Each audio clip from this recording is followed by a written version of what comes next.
Welcome, everyone, and thanks for joining today's How to Fathom It session. We're excited today to introduce a new feature in Fathom, Forecast Snapshots, which lets you easily compare your actuals, budgets, and forecasts. This is all about making your forecasting more consistent, more transparent, and much easier to review over time. Now, here's the team for today's session. I'm Daniel Gray, Customer Success Manager here in APAC. Joining me is Kaylin Olson, and we also have Pam in this session, who's going to be monitoring the Q&A. So I'll take you through the context and key ideas behind Fathom's forecast snapshots, and then Kaylin will be bringing up a demonstration to show you how it works live in Fathom. So here's what we'll cover today. We'll start with the problem, why comparing forecasts and actuals has traditionally been tricky. Then we'll look at the challenges that come with solving it. Next, we'll show you live how Fathom helps, and then we'll wrap up with a live Q&A at the end. All right. So these are the most common issues we hear from users when it comes to forecasting. Actuals overwrite forecasts, meaning your historical data disappears. You can only have one budget or forecast, so you're forced to choose between them. Variance reporting often means exporting to Excel and spending hours doing manual comparisons, and there's no way to track how accurate your forecasts have been over time, potentially creating friction for something that should be quite simple. Now, here's the challenge. Managing forecasts manually just isn't sustainable. Each new version means another Excel file, and that's a recipe for errors. Your data ends up living in different places, so switching between Fathom and spreadsheets breaks your workflow. There's also no audit trail. You can't see what changed or why. And all that manual variance reporting takes time away from more valuable advisory work you could be doing. So what if your forecasts actually stayed intact as actuals came in? Imagine being able to see your past forecasts exactly as they were, no overriding, no lost data. That's the core idea behind forecast snapshots, giving you a static version of your forecast that you can always come back to. So what are the benefits of a static forecast? Well, you save time and improve accuracy with native forecast comparisons. They create accountability and transparency, so you can clearly see what assumptions were right or wrong. They help you learn from your projections, so your forecasting gets better and better over time. They also lead to better client conversations because you're referring to actual concrete data rather than memory. And over time, this builds confidence and credibility in your forecasting process. Now, here's what Fathom's forecast snapshots let you do. You can save reforecast separately without losing your original budget. You can compare any versions like your Q1 forecast against your Q2 reforecast or budget, all within Fathom. It removes the need for Excel workarounds since you can do your variance reporting directly in the Fathom platform. And you can analyze which assumptions worked, helping you plan better next time. I'll now be passing over to Kaylin, who'll take you through this in a live demo environment. Hey everyone, my name is Kaylin and I am the product education manager at Fathom. So my role is to create educational content for our users and our team members. I am very excited to show you our new forecast snapshots released today because it is highly requested by our users, specifically the functionality around reforecasting and reporting on your forecast. But let's go ahead and jump into the product. For those of you less familiar with forecasting in Fathom, welcome to our forecasting tool. I'll quickly give you the lay of the land, but this webinar is not about the basics of forecasting. We are starting with a built forecast and we will be focusing on reporting. So it is great information for those of you who are beginning forecasting in Fathom, but you are also probably going to want to check out our additional resources. And I'll just quickly show you, you can access our help center from this messenger. You can search right here and you can see that we have several articles on forecasting. If you are beginning to forecast, start here. That's what I recommend. But let's go ahead and just start with our coffee shop forecast. So this is Jane's Coffee Roasting Company. Again, for those of you less familiar with forecasting, This light gray background, that's our actuals, that's our historical data. And this white background, those are all of our forecast figures. This company already built a forecast at the beginning of the year, and they are going to be revisiting it. But before we get into that, I want to talk a little bit about Fathom's inherent design around the forecasting tool and why it necessitated forecast snapshots. So, Fathom forecasts are designed to be dynamic. As the actuals come in, as they're updated from your source accounting system into Fathom, the forecast updates. And we built it this way so that the forecast would always remain relevant over time. We heard from a lot of users when we originally were building the forecasting tool that they would build a forecast at the beginning of the year. And as the year went on, that forecast would become less and less in touch with reality, and they wouldn't be able to use it to help them make decisions. We wanted to solve that, so we made sure that the forecast would update along with the actuals. It would remain dynamic. How does that work? What does that mean? For example, I have this merchandise account right here. And if I click into it, this is my merchandise revenue account. This coffee shop is forecasting these forecast figures based off of the previous month plus 2%. So they're expecting their merchandise revenue to increase month over month, 2% each month. And this very first month is, of course, based off of the latest month of actuals. Now, let's say that this company is planning on hosting a promotional event specifically around their merchandise.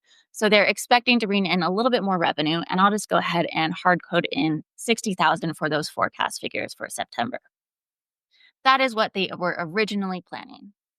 However, that promotional event didn't actually come to pass. A few things happened. They changed their mind, and the 60,000 in September became less and less likely. But more importantly, it didn't happen. So right now, my forecast is rolling from August 2025. So this is my last month of actuals. However, I have actually updated this company with September's figures because September has passed, the books have closed, and I've made those updates. So I'm going to change my rolling from date to September. So now September is my last month of actuals, and my forecast figures have completely changed with that new information, with those actuals that have come in. So again, if I go back to that original 60,000, October was looking at like 61,000, then 62, then 63. However, September happened. We only got 52,000, and my forecast updated. So that is great. The forecast updates along with the actuals. It remains relevant. I do want to just take a moment to emphasize this is not the only way you can forecast in Fathom. You can use other rules and calculations, but this is one example of how your actuals can influence your forecast figures, and your forecast remains dynamic. The only issue with that is in terms of reforecasting, specifically reporting, because Fathom, the system, the tool itself, no longer thinks there's a forecast for September. Yes, I could roll this back. And if I was doing a report for August, it would say, oh, there's a forecast for September. But if I'm doing a report for September, those actuals have overridden the forecast. Fathom no longer considers a forecast a thing in September, at least not for the September period.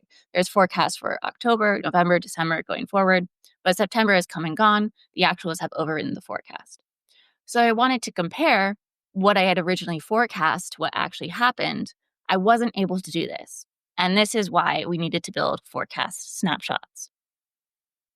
Now I'm going to go through the process of reforecasting for this company because this is one way that snapshots can be used and then reported on. As I've mentioned, this is the forecast for a coffee shop. This coffee shop's financial year is from July to June. So they created a budget at the beginning of the year in July. And they actually used the forecasting tool to create their budget. However, they could have imported budget figures from their source accounting system or Excel. It brought those budget figures into Fathom and reported on the budget that way.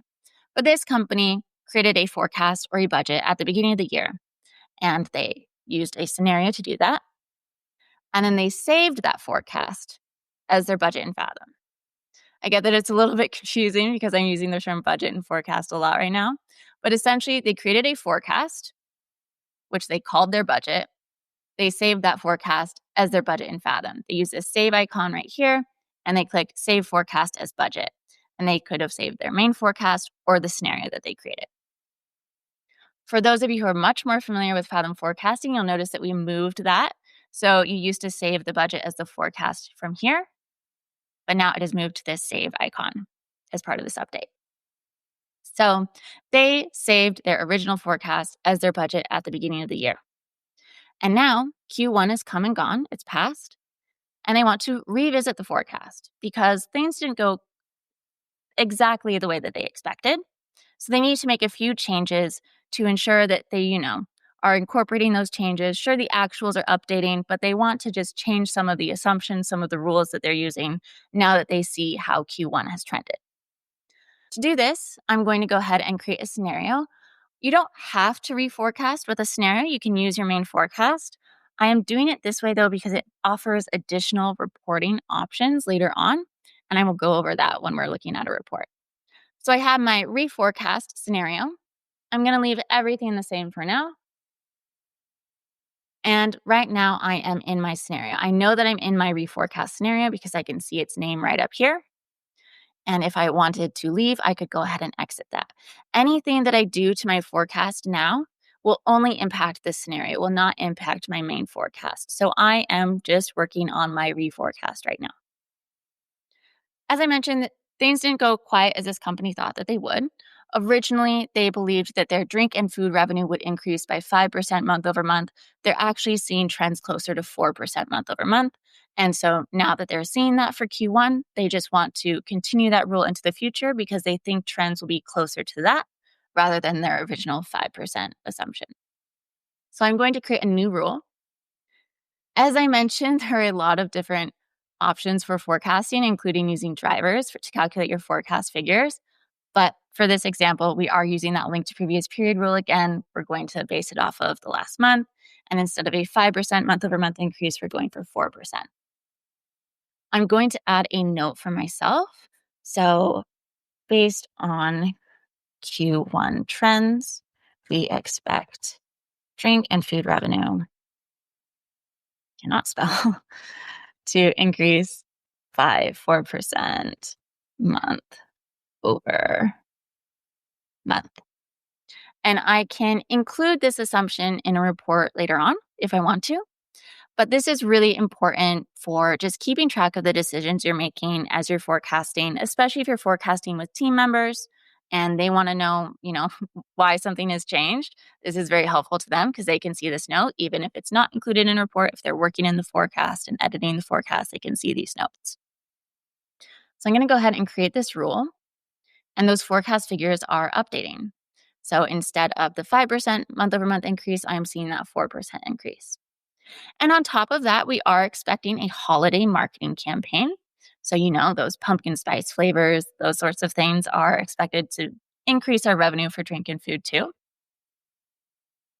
And this is a micro forecast in Fathom. So in Fathom, if you, again, are less familiar, you can create mini forecasts of specific events or business decisions like a marketing campaign or a new hire or, a fundraising event or a new product launch, that sort of thing.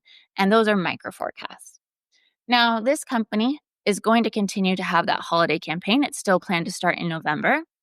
They originally thought that a store manager would start in December, but they actually believe that store manager will start in November. So I'm going to move them up as well. Again, I'm just working in my reforecast. So if I exit this, my main forecast is back to the way that I originally thought things were going to go. And if I look at my grid, those figures are back to where they were, and I can always bring back my scenario. So now that I've incorporated those changes, we changed that revenue projection rule, and we also brought the store manager hiring forward. I'm going to go ahead and take a snapshot of this reforecast so that I can report on it, but also so that I can save a static copy of my figures, what I thought would happen, so that later on, when I am looking at everything in Q2 and how everything went, I can see my original forecast figures and report on how actuals happened versus the original forecast. Again, I'm going to click this save icon, and instead of save forecast as budget, create forecast snapshot. I do highly recommend giving your forecast snapshots a unique and easily identifiable name because you'll be searching for this name later on when you're adding this to reports. And snapshot 1, snapshot 2, snapshot 3, you'll probably quickly lose track of which is which. So that's just a helpful hint that I'm giving you right now. You could save your forecast or your main forecast or a scenario as a forecast snapshot, rolling from September, yes, period range, October 2025. I could go further into the future, but I'm really just looking at this next financial year. And so that's included here. You do have the option to download the forecast audit report. And I recommend that you do this for your records because this is a report that states all of the rules and assumptions that are in this forecast right now, this forecast snapshot. So that 4% month over month rule, that assumption note that I added, that is all in this audit report. And it's very helpful in case, you've created this reforecast and then you come back and you change things. And later on, you can't remember if your original reforecast figures were based off of those assumptions or the new assumptions. So this is great to have for your records because the forecast snapshot is just a snapshot of the figures themselves. It's not a snapshot of the rules that you used. I'm going to go ahead and create this snapshot. And now it looks like I'm in a different area. I'm not. I'm still in the forecasting tool. I'm just in the forecast settings. And I can go back to that grid at any time. So in the forecast settings under general, we have our new snapshot section. And this is where you can manage your snapshots. You can create snapshots from here. You can also rename your snapshots, update them, so save over an existing snapshot, and delete your snapshots. You can have up to 25 snapshots for a company or consolidated group. If I view my snapshot, this can give you a better idea of exactly what is in a snapshot. So I did have that holiday marketing campaign in my scenario, but the snapshot is not saving those individual micro forecast figures. It is saving the overall totals. So baseline plus micro forecast. And I can view my profit and loss, my balance sheet figures, my cash flow figures. I can look at monthly versus quarterly versus yearly. That's here. But this is what is in the snapshot. And this is just helpful for you to know in terms of what you can expect to be able to report on. So I'm going to go back to the settings, and actually I'm just going to go ahead and jump into reports now. I have this quarterly forecast report that I've started for my coffee company. And this report is all about how we are reviewing the budget, that original budget that we had at the beginning of the year. How's it going? And the changes that we're making. I do have some charts around how we're going in terms of metrics, some revenue analysis. So revenue compared to that original budget, the mix of revenue compared to last year, the rolling 12 months trend, some operations analysis. This is very helpful. So for this company, I have imported non-financial metrics or figures, specifically around specific purchases. So coffee purchases, baked goods purchases, and tea purchases. And this is allowing me to kind of drill into that revenue figure for the drink and food account. So because I've imported that additional financial data, I'm able to report on, well, coffee purchases did go as targeted, baked goods not as much, and really tea is what we maybe thought was going to go better than it did. So that helps drill into that data. But I'm really focusing on this forecast and budget analysis section that I've added to my report because this is where I can add my forecast snapshot figures. We've added forecast snapshot data to a few select tables as part of this release. No charts, and some tables will not have forecast snapshot figures. I'll be going into that.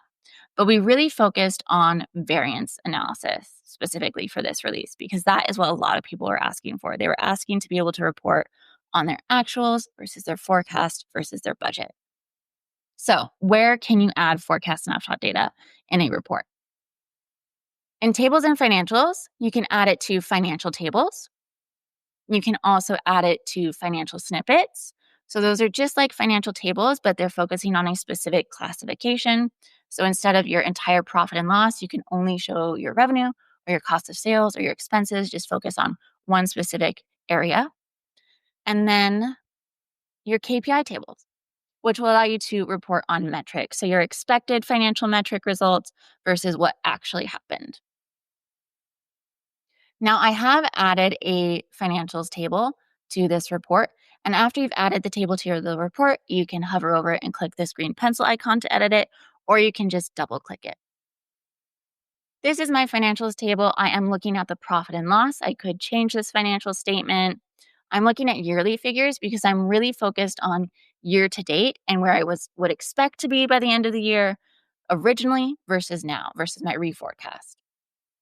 As you can see, I have my year to date, the projection, year to date actual, plus the budget for the rest of the year, the full fiscal year budget, year to date actual plus budget versus that full year of original budget variance, and then that same variance but in currency instead of percent. Now I'm going to add or remove columns to add my new forecast snapshot data. So I have that reforecast Q1. This is where that name comes up and why it's very helpful to have a unique and identifiable name for your forecast snapshots. I have a few different options here. I could do year to date for my forecast snapshot. However, I just reforecast. So my forecast snapshot is actually starting in October. What I really want to look at is year to date actuals plus the forecast snapshot. So I'm going to add that. And then I want to add some variance columns. Again, my forecast snapshot, year to date actual plus forecast versus that original budget. Again, I don't want to do year to date actual plus forecast versus the original forecast because I just reforecast. But that is an option if you were looking to do that, if you weren't reforecasting, that is. And then another variance, the currency variance, that year to date actual plus forecast versus the original budget. And now I have added those columns to my table. If you're less familiar with reporting in Fathom, you can add more accounts to this table. Of course, this is a financial statement.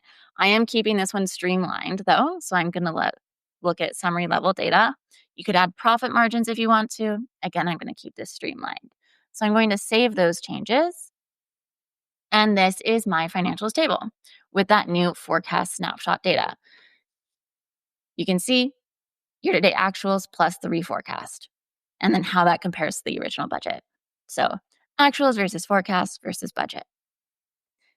Again, this is a financial snippet table. I'm not going to go into the columns, but just know that they are the same exact options as the financials table, but you are looking at a snippet in this case.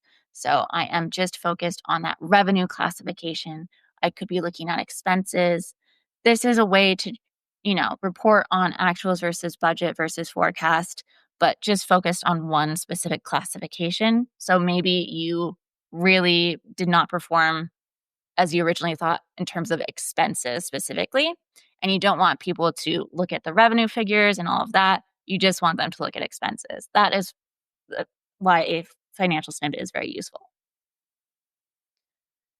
And then my KPIs table. So this is my last table with forecast snapshot figures.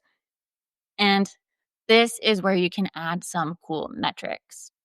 So those same columns, I'm going to go ahead and add the year-to-date actual plus the reforecast, that variance to the original budget,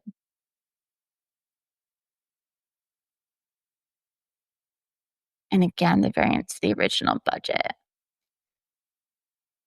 I do want to point out you can report on forecast snapshot figures. I keep saying reforecast because that's what I named this one. But you can report on forecast snapshot figures for common size as well.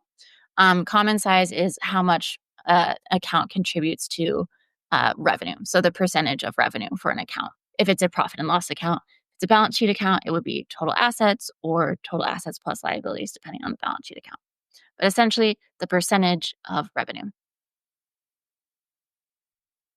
Rows is where my KPI table really could come alive. So I have all of these KPIs that I could add to this table. My financial metrics will specifically have forecast data. So I could add operating cash flow if I wanted. I could add revenue growth.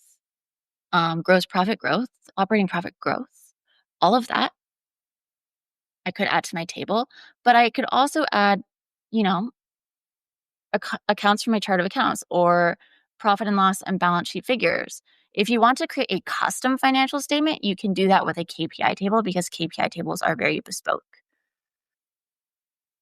And I can go ahead and save these changes. One thing that I did notice, okay, yeah, budget full fiscal year, cool. And now I am reporting on my forecast snapshot. So actuals versus forecast versus budget can be included in your financials, financial snippet, and KPI tables. We do have other forecast reporting options, of course.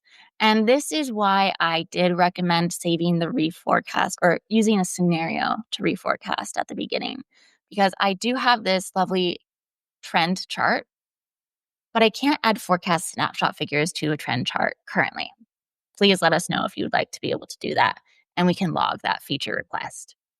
I can add scenario figures to a trend chart. So this is in the advanced settings for a trend chart. And I can add, right now, my future projection is the original budget, but I can add my forecast, my reforecast right there.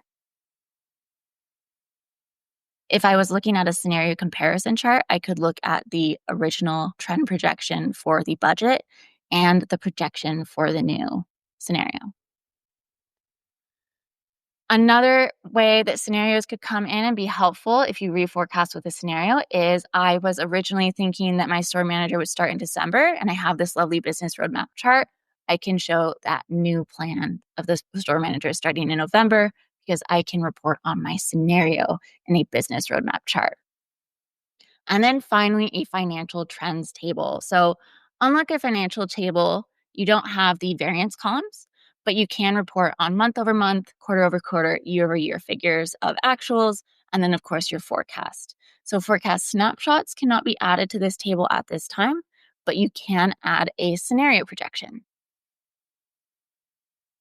And just to remind you of the difference between the scenario and the snapshot, let's say that I hadn't actually fully closed September, and I made a few changes in my source accounting system, and I updated my actuals from September in Fathom. So my September figures changed. All of these figures would change if they were influenced by the actuals, of course, like that rule that we saw where we originally were predicting, 5% month over month increase. This is dynamic. The scenario remains dynamic. So if the actuals change, the scenario figures can change. The forecast snapshot is static point in time. So if my actual figures update, my snapshot figures are not going to update. And that is why you may want to go in and manage your snapshots and re-update them because it is a static saved copy of your forecast or scenario. And it allows you, of course, to do that actuals versus forecast versus budget reporting. So this is my report, and that is my presentation. It is now time for Q&A, but I hope that you enjoyed that, and I'm very excited to hear about your questions and any feedback you have on the release. We will, of course, note it all down. And yeah, thank you so much.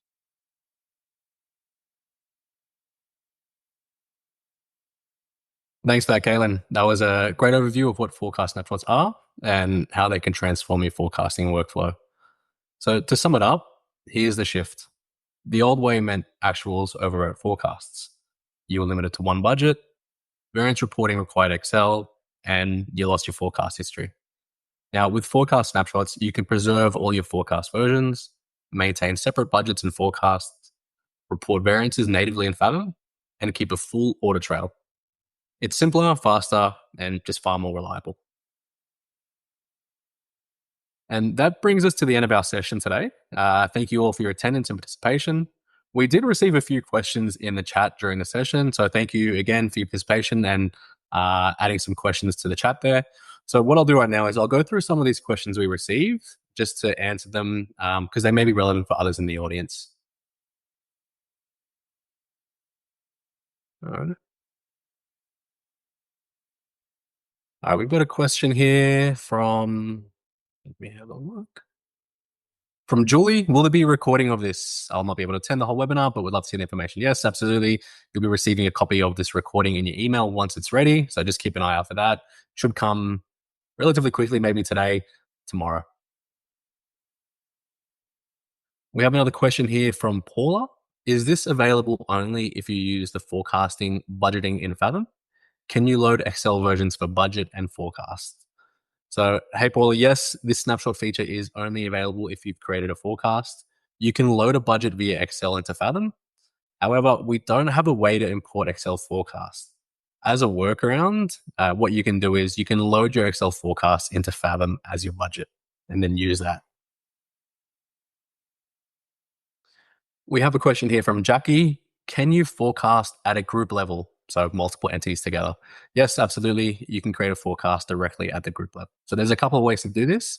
And you can find information online, but we'll also just reach out to you after the session to provide you some more information on that one, Jackie. But yes, you can do that, absolutely. Another question here from Jackie. Thanks for your participation, Jackie, and your questions. Can you add GL account numbers in this view? So Pam's actually answered this and provided a quick video recording. So if anyone wants to have a look at that one in the Q&A section, you can see the video recording that Pam has left for everyone. So yes, you do have the option to show account codes in the main forecast grid. And again, that process is shown in that video there. We have a question from Carmel. How can a forecast cope with non-metric data to calculate revenue? So for example, direct leave. So you can create drivers for your non-financial metrics. Drivers can be used as variables when calculating the values of your P&L accounts. We've got a few more questions. One from Gerard. We run the traditional actual versus budget and also a forecast report by manually changing the budget figures when we know what the next month or two look like. Can we manually enter numbers in the forecast in Fathom? Yes, absolutely, you can, Gerard. We do have the option for direct entry. So this is one of the methods in applying a value rule to P&L accounts. This allows you to just key in results for the P&L account manually for a particular period. So in the section of forecasting, in any of the cells, you can click on them and just put in whatever figures you want there just directly. We have a question here from Steve. With forecasting cash flow, how does Fathom cater for perpetual inventory? So cash flow is when we purchase packaging ingredients, which go to the balance sheet inventory account. COGS occurs when we make a sale and moving costs from balance sheet to P&L.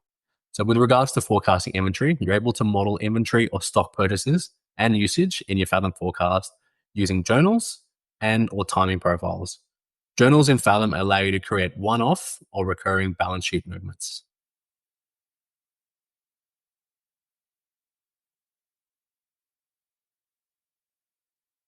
A suggestion from Lisa, absolutely need forecast figures on a graph. I've been asking this for years. Yep, we do have the option to configure your chart to show forecast projections. Again, Pam has just left a video there so you can see the process and how you can actually perform that in Fathom. So thanks for your feedback. Just a note, everyone's feedback is really helpful for how we can develop our product and make sure we're delivering something that actually helps everyone and is useful. So thanks for that, Lisa, and would encourage everyone else to leave any feedback on the product, any areas that are a bit confusing or difficult, leave us feedback and we'd love to help you with that and just ensure that the product is, up to standard. We'll go through a couple more questions that we've got here. We have a question here from Casey just regarding the demonstration that Kayla went through. What was the very last table that you showed with all the months? So that's a financial trends table. You can access this in the reporting section. This is going to allow you to show a maximum of 12 months in a single table. We'll go through just a couple more. It will be useful, Richard's asked or suggested, it will be useful to have both the snapshot versus forecast and budget in the graph, and also a roadmap showing the difference or gap between the two scenarios. Yeah, again, with this, thank you for your feedback. We are going to pass any feedback we have straight to the product dev team for the review and consideration. So keep an eye out for that. We always update everyone with any new features that we have being added into the platform. So yeah, keep an eye out for that one.